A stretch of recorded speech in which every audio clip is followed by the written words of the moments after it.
All right, so I have what you would consider an endomorph body shape. So it's very, very easy for me to get very big. I can put on a lot of muscle very quickly. Alhamdulillah, I can get very strong, very big, very quickly.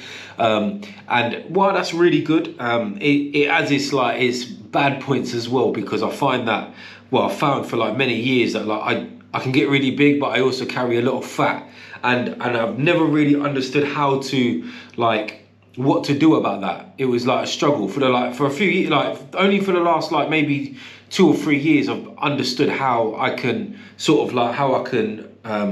balance that. So be having an endomorph body shape and not holding too much weight as well, with being strong as well. And I find that because endomorph body shape, we tend to hold a lot more muscle mass, but we can hold a lot more fat as well very quickly. It's very easy for us to put weight on. We can lose weight, but we'll always still stay quite big, which alhamdulillah is nice for a man, to be looking healthy and looking big. It's good for me, but I struggled with the weight side. The weight side is something that I really struggled with for years. And while I do train very, very hard, while I do train really, really hard, I just never really understood why I couldn't shift the weight. I just never really could shift just the fat stores around my body. So I'd be really strong. I'd try and put a picture up. I'd be really big, really strong, but I couldn't shift the fat. And I was like, yo, what's going on here? And I'd see other people like that training hard, that are getting lean, getting down to low body fat percentages. I'd be like, yo, what's going on here? How come I can't do that? So anyway, yeah, it's a gift and a curse, man, because you can be quite big, you can get strong, but it's just the hard part is just maintaining a good weight as well. So just one or two things that I've found that really work for me. Number one is eating very low carb. So we're very carb sensitive as endomorph body shapes. We can eat bread and pasta and we can just blow up just like that. It's very, very easy. My endomorphs, you can understand where I'm coming from. If we eat carbs, say for example we eat breakfast, lunch and dinner, and there's all carbs in that, so there's breads, there's pastas, there's white rice, we can put size on very, very quickly. And while, yeah, like I said, we look strong, we're feeling strong, we're putting a lot of excess fat on as well, which is not good. And also I think we're very insulin sensitive as well. So so going very low carb, I found really, really helps me. I eat pretty much under about 30 grams or 40 grams of carbohydrates in the week. And Saturday night I have my cheat meal. I don't do cheat days anymore. That's another one, is don't have too many cheat days. If you can, just keep it to a cheat meal once a week. And to be fair, once you start eating really healthy and start eating more, more lower carb, and you start getting into that, you find that eating a lot of crappy foods make you feel crap anyway. They don't hit the same. Certainly that's how I feel now. If I eat really good all week, 6 days a week, but I have that Saturday night where maybe I'll overindulge on pizzas and burgers and stuff, I just feel crap. I feel horrible. I feel really sluggish. I feel really tired. So yeah, I say eating low carb, almost close to keto if you can, and that way you'll still keep your muscle mass, you'll still stay at a good body fat percentage as well. The next one for me would be fasting. I'm very, very big on intermittent fasting, man. I've been fasting for over 10 years. No, I'd say coming up to 10 years I've been fasting. Not necessarily doing 1 meal a day. I've done 1 meal a day on and off for a year now. But I've always tried to stick with not eating breakfast. On occasions, if I'm not going gym or whatever, and it's a Saturday and I've had a busy week, I'll have some breakfast if I'm not really doing too much. But in general, I stick to fasting. So I won't eat, I don't eat breakfast. I'll have a black coffee or I'll have water. Recently I'm trying to give up caffeine, so I'll just have my BCAAs and I'll have a glass of milk or something just before I train my session.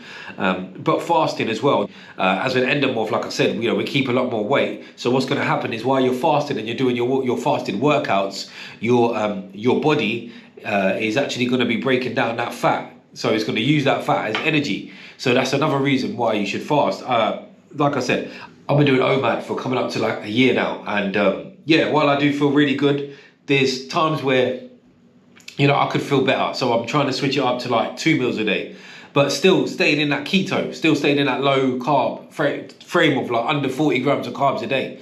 So you just got to adjust it and look what works for you. So you could try 1 meal a day. Me, I'm quite hardcore with things. So when it comes to like 1 meal a day, I'll just jump into it straight. I don't warm up to it, and I'll do it. Especially if you're holding a lot more fat as an endomorph, you can sort of be okay to go, oh man, 1 meal a day, because you've got all that extra weight to clear anyway. So try 1 meal a day, one big meal. Make sure you keep all your proteins in there, high fats, keeping the carbs still very low, relatively low. I'll do a whole video on 1 meal a day, because I'm just skimming through this right now. But I'll do a whole video on how I like to do the 1 meal a day and what I think you should be eating, all that kind of stuff. So yeah, fasting, definitely fasting as well, just to give your body that time to rest, to digestive system to rest, and to break down all of the fat in the body. And then the last one I think is like obviously strength training. Doing the big compound lifts are really good. We do you could do like your deadlifts, your bench, your squats. We can do that really well as endomorphs, because we have a lot more power in the body. I don't know why, but it's a thing that endomorphs have a lot more power and a lot more strength. Maybe it's just to do with like how our body takes in food, and you know, and how it uses it as energy. Maybe it does it different from like an ectomorph or a mesomorph, you know. So, but I find that like me personally, I can do 5x5 workouts 3 times a week, and I feel really strong. But that isn't the one I want to say. What I wanted to say is cardio. Like, cardio needs to be done every single day, 7 days a week. If you've got an endomorph body shape and you're sitting for too long and you're not moving much and your diet's whack, you need to be moving. I got myself what's it called? I got myself one of these smartwatches just to track my steps, man. So I make sure that every single day, so in the week, I make sure that I'll go for try to get to about 15,000 steps. And then on the weekend, I'm not too fast. I'll at least aim for about 7,000 to 8,000 steps. But in the week, I'll make sure that I'm doing 15,000 steps. And you need to get our body moving, man. You need to get our body moving, get everything warmed up in the body. And you need to be doing that 7 days a week, just to be burning them extra calories, getting them steps in, getting that blood pressure down, all of that stuff. It helps with all of that. But definitely need to be doing cardio 7 days a week. And like I said, don't need to be no strenuous sprints or running or anything like that. Just walking. You know, leave the car there. So me, I walk everywhere. I walk to the gym, walk back from the gym, I walk to the shops. I try to do as much walking as I can. You know, I used to do a lot of running, but now I've switched it up and I like walking more, because I don't feel as tired in the day if I do, you know, just do walking. So yeah, man, get them walks in every single day. We need cardio. So like I said, fasting, low carb and cardio. Get some strength training in, obviously, and those are the ways that you can keep your body fat at a good percentage, and you know, you keep the weight down low, and just staying healthy as an endomorph, man. Just staying healthy. I think, like, I've done my research on it, and as endomorphs, we are more susceptible to like heart diseases and diabetes and all these kind of things, because we can put the size on very quickly, which is not good. So doing all the other stuff to eradicate that just completely will help you, man. Cardio every single day, 7 days a week. That's not a given. That's a given. Like 7 days a week cardio, strength training, even if you do that 3 days a week or whatever, but getting that cardio in, eating very low carbs, so we're not constantly like hitting them insulin, you know, so we're not spilling over with our insulin and you know, and adding more body fat to the body, because that's what it is. Body fat is just stored energy. That's what it is. It's just stored energy that you haven't used yet. So it just sits there. If you're not moving about, it just sits. So yeah, man, if you can go keto. If you can't go keto, just go as low carb as possible. And then, like I said, the fasting as well, man. The fasting is great. If you can do 1 meal a day, try 1 meal a day for a bit, see how you get on. But me personally, I've been doing that for a little while now. I'm going to switch it over to 2 meals a day. Still eating very low carb and just having that 1 day in the week to do my cheat meal. But yo, that's on a whole nother subject, and we'll talk about that on the next video. But my bros, God bless. I'll see you on the next one.